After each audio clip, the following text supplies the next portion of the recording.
Hey, it's Chris. I wanted to highlight something for you that could happen as soon as today, and which I think is a really big deal as it relates to Donald Trump. Okay, so we know that Donald Trump has been fined $83 million for defaming E. Jean Carroll. That happened last week. This week, as soon as today, Judge Arthur Engoron could rule that Trump owes up to $370 million. That's right, you heard me, $370 million for overinflating his assets when he was trying to get leases and other sort of financial arrangements over a 10-year period beginning from 2011 to 2021. Now, Engoron, who's the judge, has already ruled that Trump committed fraud in exaggerating how much he was worth to try to get favorable loan conditions. The question is, how much is he going to have to pay for that, number one? And number two, whether Engoron will give Trump what is effectively sort of a legal death penalty. That is, he would have to dissolve his business in New York State. Okay, so let's do the money thing first. So Trump is a billionaire. Like him or hate him, he's a billionaire. He's not as rich as he says he is, but he's still pretty rich.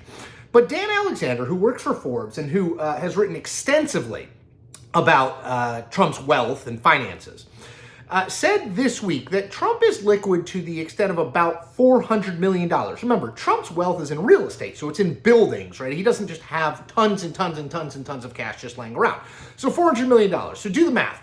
$83 million to E. Jean Carroll, $370 million to New York State. That adds up to more than $400 million, which could be a problem for Donald Trump. And I want to add a couple other things to that. Go back to, I think it was 2020 or 2021 when the New York Times got a hold of 10 years of Donald Trump's tax returns. One of the big things that they found was that he took a $73 million refund that was currently being investigated by the IRS. As far as we know, it's still being investigated by the IRS. But if he had to pay that back, that's another big chunk. And then there's this that was also in the New York Times tax returns report, that Trump owes more than $400 million in loans personally. These are personal loans he owes that are coming due in the next year or two. There's just a lot of money that is being demanded of Trump. And yes, he has a lot of money, but the question is, does he have enough? I'll add one more thing from the New York Times. They reported that Trump spent $50 million on legal fees in the second half of 2023. $50 million. Again, there's a lot going out the door and not as much coming in the door. So the Engoron ruling, if it is $370 million or close to it, is a huge deal. Yes, Trump is going to appeal, but this is a New York district judge. This is not, some clown court. This is a real thing. And I do think, and I've long thought, that sort of the financial issues as it relate to Trump are probably his biggest problem, right? If he's fighting a war on two fronts, trying to keep his business alive while also trying to be the president of the United States, that complicates things. So keep an eye on that ruling. And in particular, number one, the fine.